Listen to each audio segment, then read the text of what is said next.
first episode, we explored King Erumai, a powerful ruler of Kudanadu, celebrated in Sangam literature.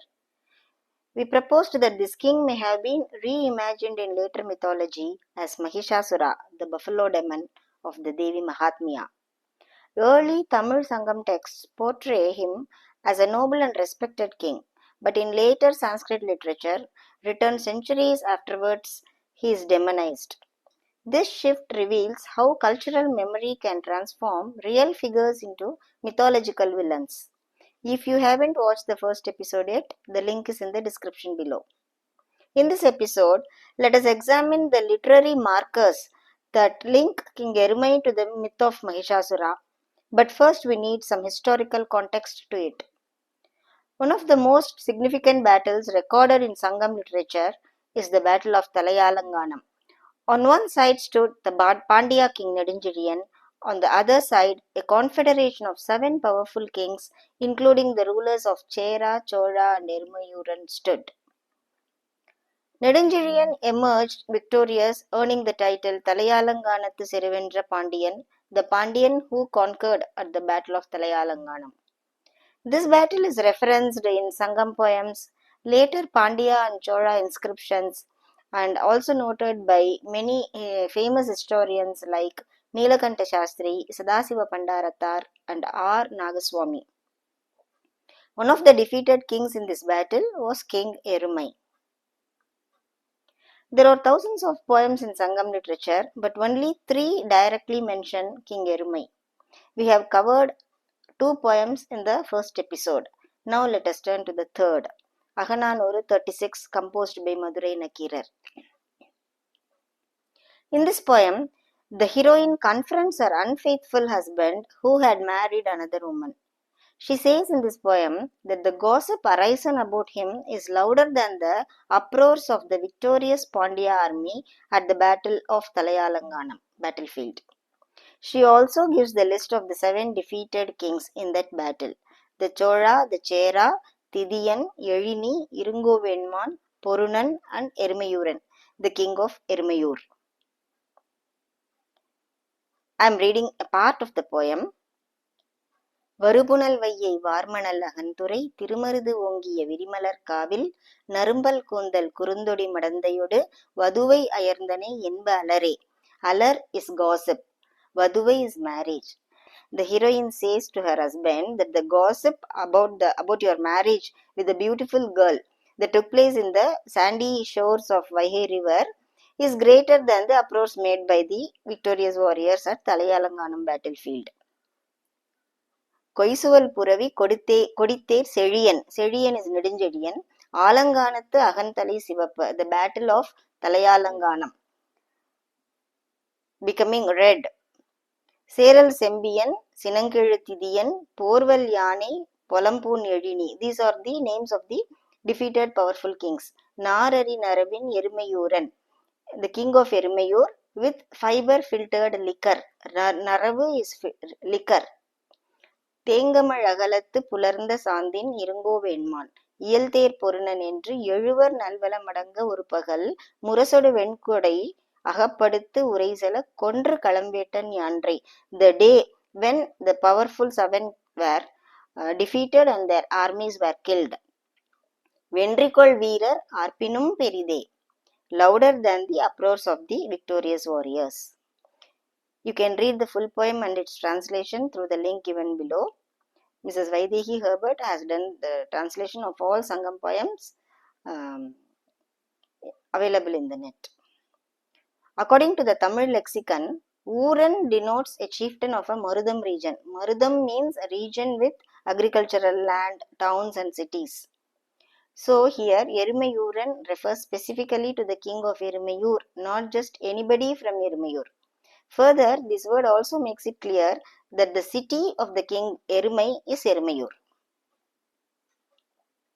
Scholars suggest that the name Mysore derives from Mahishuru, which evolved into Mahishuru and eventually as Mysuru. This Sanskrit term is a direct translation of Erumayur in Tamil, Buffalo Town. This is not unusual. Ancient South Indian cities always have parallel names in Tamil and Sanskrit. Examples are Mudugundram, meaning ancient hill, is translated as Virudhachalam and is in use presently.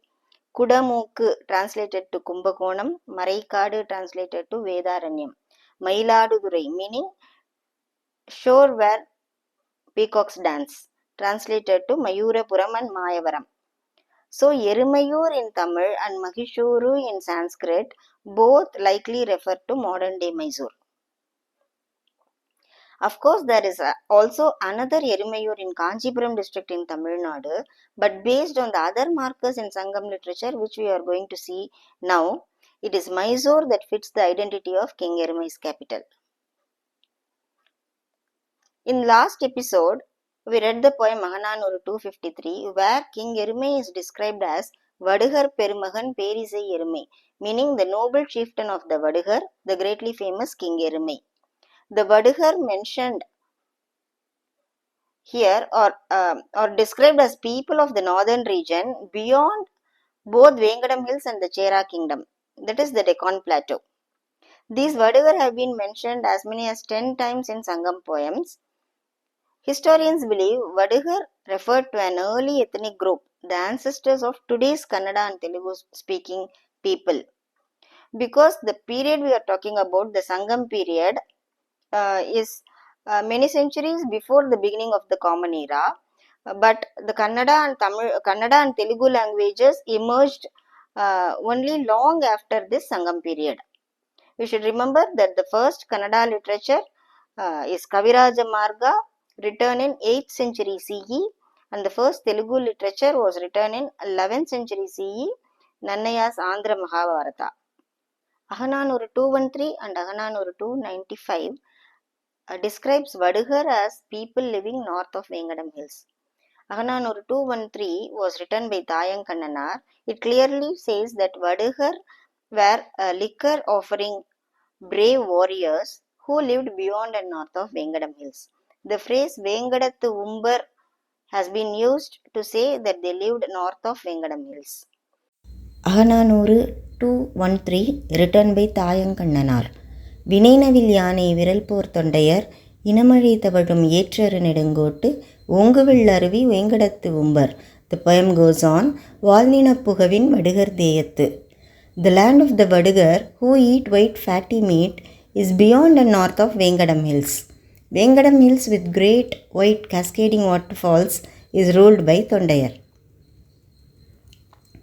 Agananuru 295 speaks of the heroine's lover travelling far beyond the hills ruled by King Pulli into Vadugar lands where a different language is spoken. Some other Sangam poems tell us that Pulli was a king in Vengadam Hills. Agananuru 295 written by Mamulanar. நிலம் நீர் அற்று நீள்சுனை வரப்ப குன்றுகோடு அகைய கடுங்கதிர் தெரிதலின். The poem goes on. ஆறுசெல் வம்பலர் அசைவிட ஊரும். The poem continues. நோன்சிலை தொடையமை பகழி துவன்று நிலை வடுகர் பிழியார் மகிழ்னர் கலிசிறந்து ஆர்க்கும் மொழிபெயர் தேயம் இறந்தனராயினும். The friend tells the heroine in this poem, even though your lover has gone past the distant land of Vadugars, with tightly strung strong bows and arrows, loud and drunk with delightful arrogance, where a different language is spoken, passing the forest of the mountains, difficult to cross, belonging to the king Pulli, he will not forget you. Please read the complete poem and its translation through the link given in the description below. Kurundagai 11, another poem, speaks of Vadugar as people living in the north of Chera Kingdom, the present day Kerala, and also as people speaking a different language. So this poem clearly points to the region of Mysore and Kudagu. Let's read this poem. The context of this poem is that the heroine's lover is in a faraway place. She is talking to herself in this poem. She says to herself, instead of staying here with weeping sleepless eyes, why don't I think of escaping this sorrow of loneliness? Why don't I plan a way to journey to the land where my lover lives, even if it is far away, beyond and north of King Katti's good kingdom, in the distant land of Vadugar, where people speak a different language. King Katti has been identified as a Chera king who ruled the Chera kingdom, that is present day Kerala. through many other sources by scholars, even through some Sangam poems.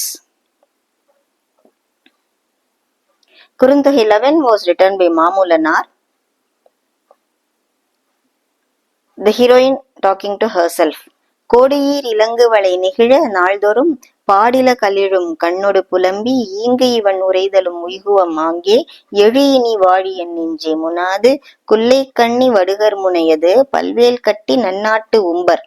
The region of Vadugar is beyond and north of the good kingdom of Katti, who has many spears. மொழிபெயர் தேயத்தராயினும் வழிபடல் சூழ்ந்திசின் அவருடைய நாட்டே. Even though my lover's land is the land of Vadugar, where a different language is spoken, I plan to go there. Vadugar and the Warhounds.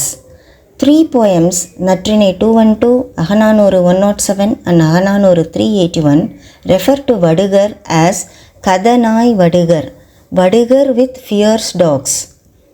No other ethnic group mentioned in Sangam literature carries this unique description. So, Sangam literature documents that the Vadugar were the only group of people breeding fierce dogs, may be used in warfare. We see this cultural marker in the hero stones. Hero stones are memorial stones erected for the warriors who lost their lives in battlefield or while protecting their kinsmen. In Karnataka, we find numerous hero stones known as Veerakal depicting fallen warriors. Interestingly, the hero stones in Karnataka, many hero stones in Karnataka depict the image of dogs along with the fallen warriors, a cultural marker. This is not found elsewhere in South India. In Tamil Nadu also there are a lot of hero stones known as Nadugal, but rarely we find the images of dogs in these hero stones. So this is also a direct link, the Vadugar of Sangam poetry and the ancient people of Karnataka, people with fierce dogs used in warfare. Tamil Nadu is now home to Rajapalayam dogs, fierce sight hounds used in warfare. But interestingly, they were introduced in Tamil Nadu only in the 18th century CE by the Nayak kings, who were originally military governors from Andhra Pradesh and Karnataka region under the Vijayanagar Empire. These dogs were trained in Tamil Nadu to attack cavalry during the Carnatic Wars, echoing Sangam descriptions of warhounds used by the Vadugar. Even Tipu Sultan of Mysore is famous for keeping a large collection of such fierce sight hounds, continuing a tradition going back millennia. Historians define Karnataka's historic period as beginning with Ashoka's rule, that is around 250 BCE, when inscriptions first appear. Historic period of any region begins with the appearance of writing. Before the historic period, the period is classified as proto-historic, and before proto-historic, it is said to be prehistoric period. The historic period of Karnataka begins only from the Mauryan rule under Ashoka by around 250 BC, when the inscriptions first start to appear, that is the Ashokan inscriptions.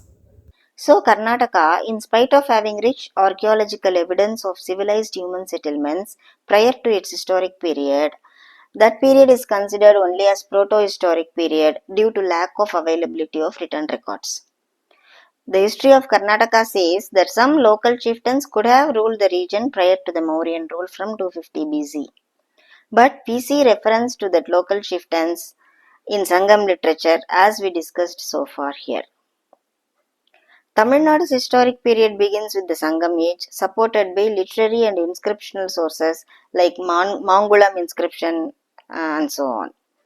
Recent archaeological excavations at Keeladi, Shivagalai and Adichanallur are producing material evidence for the Sangam era, possibly pushing back South India's recorded history even further.